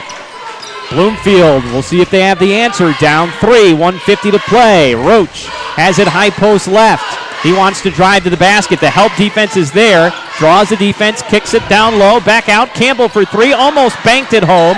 Tipped alive. This is Campbell with the rebound. And we're going to have a whistle and a reach-in on Whitman. It was Tanner Kimball who missed the 3, and then Devon Campbell who came up with the rebound.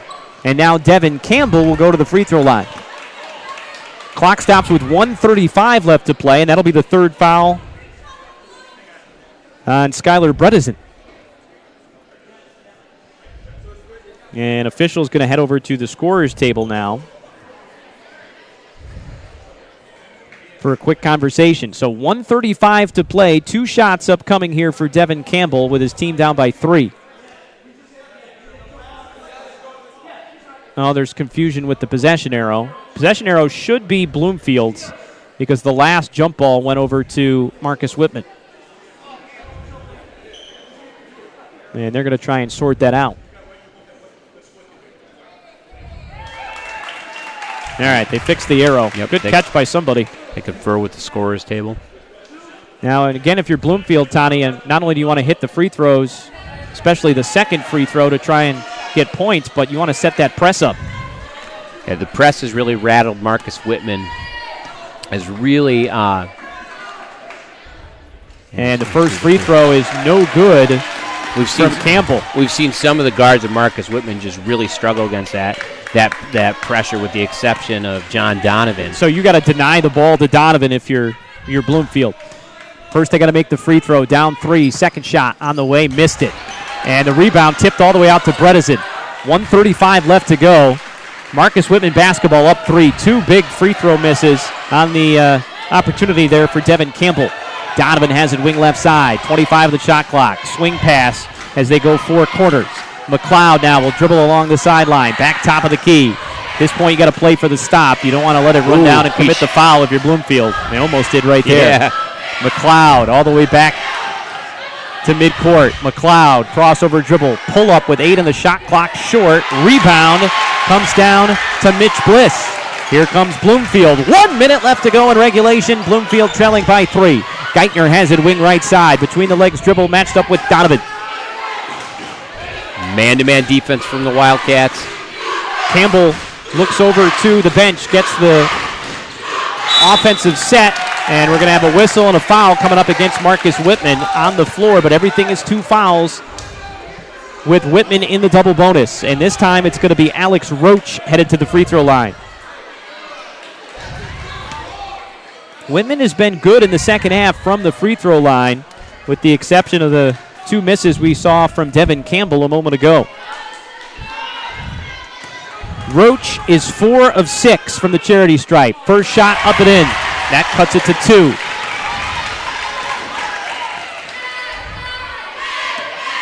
$14 points now for Roche. 45 seconds left. Second shot up and in. And we got a 1-point ball game. Timeout, Bloomfield. So let's reset for you, Tony. 45.1 seconds left. 59-58. Marcus Whitman will have the basketball with the length of the floor in front of them. 10 team fouls on, 10 plus on Whitman, so double bonus for Bloomfield. Meanwhile, 8 team fouls on the Bombers, so any foul on the floor, this is important, would be just a 1-and-1. And now Bloomfield will have 1 timeout remaining, 2 timeouts for Marcus Whitman. Possession arrow favors the Bombers. We saw on the last possession, Marcus Whitman looked to spread the ball out, run a little bit of clock. They still have a 1-point lead.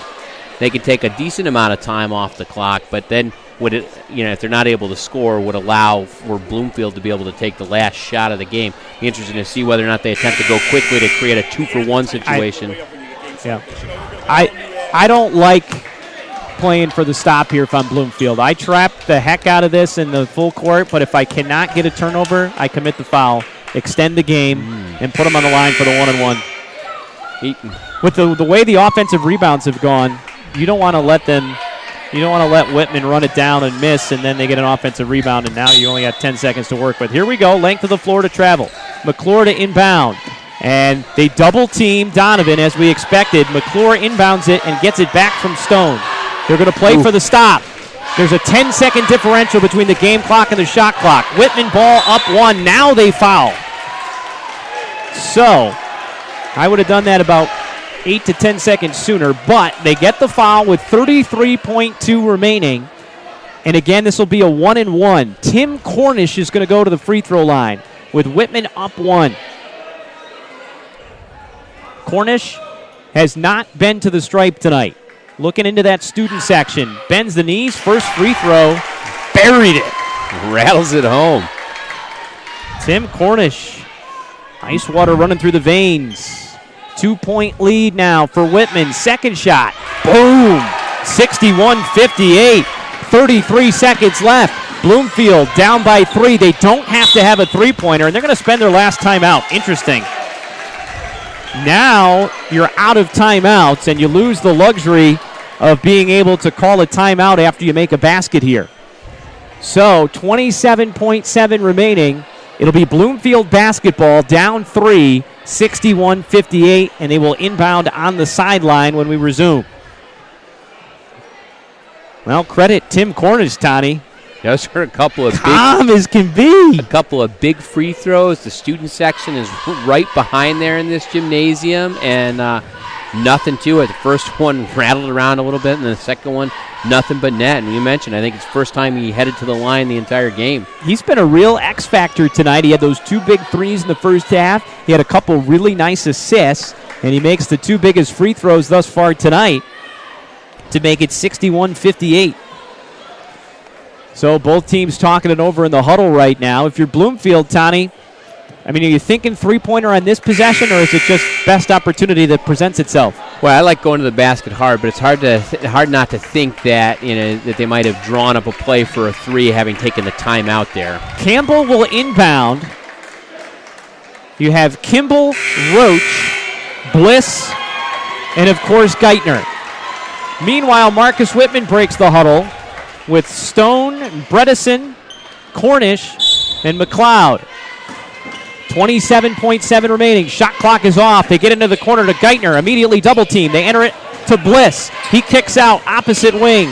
Campbell drives off glass. Can't get the roll. Out of bounds. Off of Bliss. It'll be Marcus Whitman basketball with 19 seconds remaining. And now the Bombers are going to have to foul as soon as the ball gets in bounds. Quick substitution here as Trevor Farrell will come in on the defensive end and Bliss will come out. Now you got a quicker defender here as you go full court man. Again, look for them to double team. Yep, they're not going to guard the inbounder, and they will double team Donovan. So they get it into Cornish. Cornish back to Mcleod, and he's fouled with 15.7 remaining. I like what Cornish did there. He just caught it and he waited. No rush. Make them come to you. You can hold it for a whole 5 seconds. Yep. And right now, time is the friend of Marcus Whitman. So Riley Mcleod will go to the free throw line. He's not been there tonight. And this is double bonus. They're only showing 9 on the scoreboard, but this should be the 10th. And we did see the official just hold up the 2 for 2 shots. So this is double bonus. Needs to make 1 of 2 to make it a 2-possession game. The first free throw up and in. Marcus Whitman down the stretch at the free throw line. They are now a perfect 6 for 6 in the fourth quarter. 62-58. Marcus Whitman by 4. Second shot. Buried it. The lead is 5. 15.7 seconds left. Remember, Bloomfield is out of timeouts. Geithner drives to the basket and draws the foul. So Geithner will go to the line with 10.3 remaining and his team down by 5.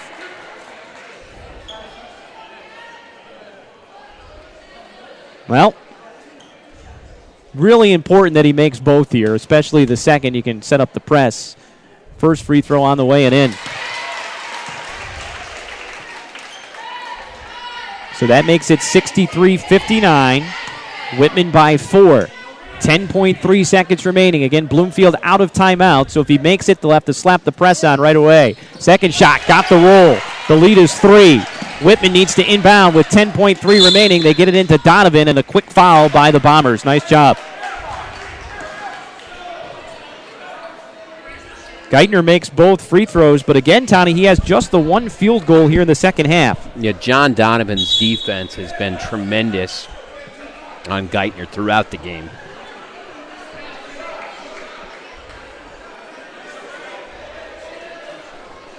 And John Maston, the Bloomfield coach, is trying to steal a timeout on the sideline there, and the officials having none of it, making the players get back out onto the floor for this first free throw. Again, everything 2 shots the rest of the way. First shot from Donovan, missed it. So there goes the perfect stretch at the free throw line. And now this is the big one. Free throw coming up. It's a 3-point game. If he makes it, it puts it back to 2 possession. If not, Bloomfield could tie with a 3. Second shot, nope. Rebound, out of bounds. Yep, right call. Off of Marcus Whitman. They almost had another offensive rebound. It was in the hands of Ben Stone. He was just not able to squeeze it. Here we go. No timeouts. 7 seconds left as they inbound across the timeline. Campbell leaves it back outside. Geithner, pull up 3. No, air ball. That's the buzzer. And Marcus Whitman holds on. Final score, 63-60. Bloomfield comes up just short in a valiant comeback effort. Boy, Geithner ended up getting a good look at it, but again, one of the stories of the game, John and Donovan right there to disrupt that shot and make it difficult. Well, Donovan missed those 2 free throws that could have put the game away, but you're right, Tony does a great defensive job to contest the 3, not commit the foul, and it winds up being an air ball, and time expires as the rebound was being fought over on the baseline. Well, what a great game of the FL West. Looked like it was going to be a blowout for a while, but 63-60 your final. We're going to take a timeout, and when we come back, it's the Smiles with Style postgame show with Dr. Rodney Littlejohn coming up.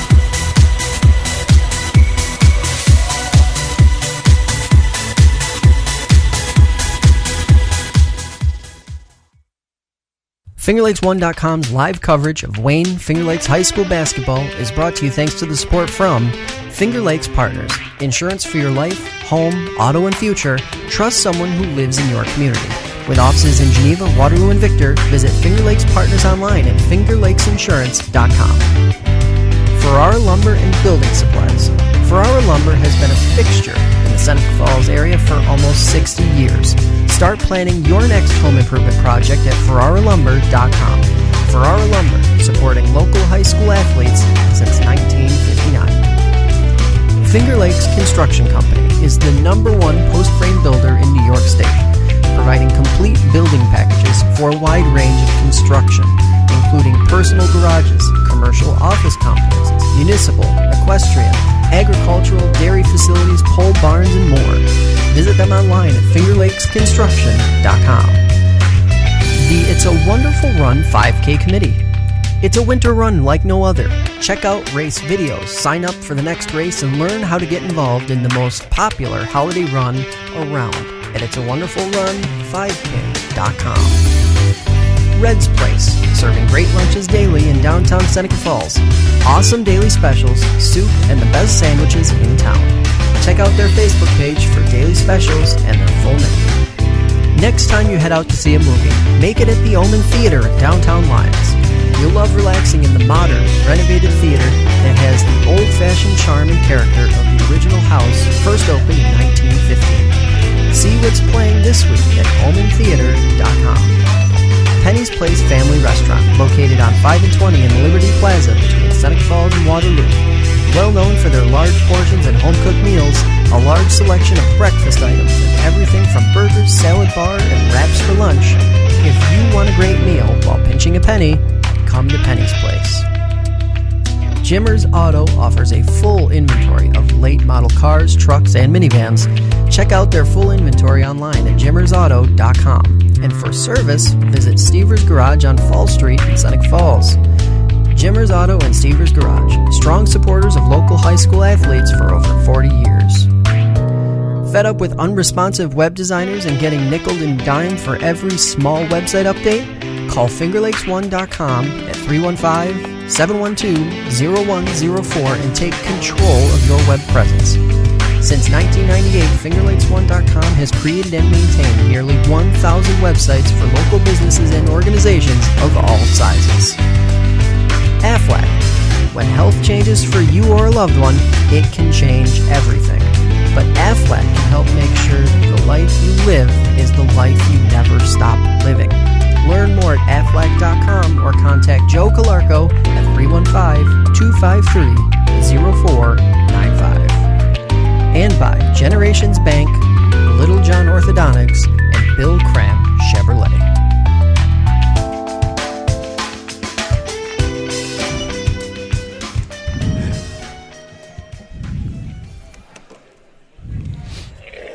And we are back at Bloomfield High School, and welcome to the post-game show, sponsored by Dr. Rodney Littlejohn and his Smiles with Style.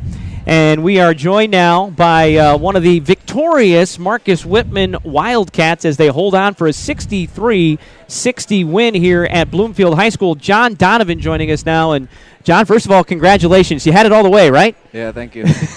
Talk a little bit about coming on the road here and beating a pretty good Bloomfield team and what this win means for your team. Well, we had 2 away games, non-league. We played North Rose on the road, and we played Livonia on the road. And we came in here with the mindset of just playing together, playing as a team, and getting the win for each other. Well, let's talk about your performance. First of all, you score 25 points on the offensive end, which is obviously a terrific game, but I thought your contributions on the defensive end made a big difference. Can you talk about coming into a game knowing you're going to be probably the main guy responsible for someone who dumped in 50 points the other night? I came in with the mindset that he wasn't going to score, and I think I did a good job in succeeding in that. Did you guys do it? Looked like in the second half you were giving him some different looks on the defensive end. Can you talk about that a little bit? I don't know. Were you getting some help from your teammates a little bit at times? Did you guys go box and one at all, or was it just sagging in on the man-to-man? I think we were sagging in a little bit on the man-to-man, trying to play help D. And he got good open shots. He can dribble and score off the dribble really well. And I knew that coming in, so I tried to play my best. Offensively, what was it tonight that got you going? Obviously, you had the big first half, and then you finished up with 25 points. My teammates just getting into it and coming in with the mindset knowing that we already had 2 away games on the road, long drives, and we were all tired, but we came in knowing that we had to get work done. So you have a 17-point lead in the third quarter, and then you went through that long drought at the end of the third quarter, the beginning of the fourth quarter. Take us inside the huddle in terms of, and you guys out on the floor. What are you guys saying to each other when you see that lead slipping away? Coach was just telling us that we were fine. We were just coming off. They were going to come out. He was telling us that they were going to come out with a mindset that they were going to run and score the ball really well, and they did that, and they played really good defense, and we weren't really moving the ball well as in the first half, and they went on a good run. What was the key, do you think, though, you guys were able to kind of bounce back there in the fourth quarter? Was there anything? How'd you keep your composure together? Just trying to win. One of those things, you just got to go out and do it, huh? Yeah. One of the things that sort of stood out to us as the game was going on was that it really looked like that the guards for the Whitman team just did a really nice job of crashing the boards offensively. Is that something that Coach really prioritizes or stresses with you guys with following your own shots? Because you guys just were killing Bloomfield throughout the game on the offensive glass. Yeah, he tells us that we got to crash, get our shots. Like, if we shoot the ball, we got to go and crash the board, but we had to have a couple people back. So if we know that our guys are getting back, then we're going to crash the board. And talk a little bit about the contributions of some of your teammates. I mean, obviously, guys in the starting lineup, Prendergast had a good game, and Seth Benedict. I thought Tim Cornish off the bench was a real spark for you tonight. Yeah, he hit a couple big threes, and he also hit some big free throws down the stretch. Yeah, he did. Yeah, talk a little bit about what he was able to. What does it mean when you get a guy off the bench like that can come and contribute? It's really good knowing that we have players in the bench that can score and keep their composure throughout a hard game, and it's really great. And what about at the free throw line? You guys were able to take care of business in the fourth quarter there. You hit. I know you missed the last two, but earlier than that, you hit two big free throws. What's going through your mind when you know you're going to the line in a big spot like that? I'm gonna try and knock them down like I'm in practice. Sometimes they don't go in practice, but I still try. It can't be fun shooting into the other team's student section, though, right? Yeah, I wasn't trying to pay attention to them. All right. Where do you guys go from here? Obviously, this is a big win. You had the league title last year. I know you lost some really good players from last year, but what are your goals and expectations for the rest of the way? Just play every game like it's our last. All right, man. Sounds good. Thanks for stopping and chatting with us a little bit, and congratulations on a great win. You played a great game on both ends of the floor. Thank you. John Donovan joining us here. Marcus Whitman, he scores 25 points tonight and does a heck of a job defensively on the other end of the floor against a really good player in Pat Geithner. So congratulations. Let's run through the final statistics here real quick. As we told you, the 25-point performance from John Donovan. Believe it or not, he was the only player in double figures tonight for Marcus Whitman, though they had four guys who were knocking on the door of double figures. Liam Prendergrass had 9. Seth Benedict, Tim Cornish, and Riley Mcleod all finished with 8. 3 points for Hunter Camiso and 2 points for Ben Stone. For a total of 63. On the other side for Bloomfield, they have 3 players in double figures. Pat Geithner, we say he was held in check. He still scored 19 points, but remember he scored 50 the other night, and he only had that one field goal in the second half. 15 points for Alex Roche, 14 points for Tanner Campbell, 6 points for Devon Campbell, 2 points for Trevor Farrell, Samuel Brocklebank, and Mitch Bliss for a total of 60. Well, Tony, I'm impressed with Whitman and the composure they showed there in the fourth quarter. Yeah, it was an exciting Finger Lakes West game, and this Marcus Whitman team, while they lost a lot of players off last year's team, moved to 3-0 in league play. They're going to be a load for anybody to deal with in this Finger Lakes West. On the other side, you got to give Bloomfield a lot of credit. They're down 17 in the third quarter. They come all the way back and tie it. And again, you go back to that point in the game where they had numerous chances when it was 48-46 and just couldn't get over the top. I mean, that scoreless drought, while it was over the third into the fourth quarter, extended for an entire quarter at 8 minutes of scoreless basketball that they were able to keep Whitman from scoring. Yeah. And still not able to kind of climb back into it. And like you said, they got really, really close and just not able to get over the hump. But an impressive job of kind of keeping their composure and working their way back into things. Boy, talk about a high-stress week for the Bloomfield Bombers. Double overtime. They find themselves on the right side of a game on Tuesday night against Honeoye. Tonight they come up a little bit short, but I'm sure this week in general is just going to build in terms of their season and the experience that these guys get in close games. Absolutely. Again, Dr. Littlejohn and his outstanding orthodontic team share a common goal to ensure the overall wellness of each of their patients through their orthodontic care. Dr. Rod Littlejohn is proud to support our area high school athletes. Check out Dr. Rod online at littlejohnortho.com. Thanks to Jim Sinacropi, our producer director tonight, Jeremy Hunt, on camera, and also thanks to both coaches, John Maston and Greg O'Connor, helping us out with information on their teams here tonight. Great game in the FL West, 63-60. Marcus Whitman improves to 3-0 in league play with the win. For Jim Sinacropi, Jeremy Hunt, Tony Robinson, I'm Brendan Harrington. Have a fantastic night, and thanks for joining us on Finger Lakes 1.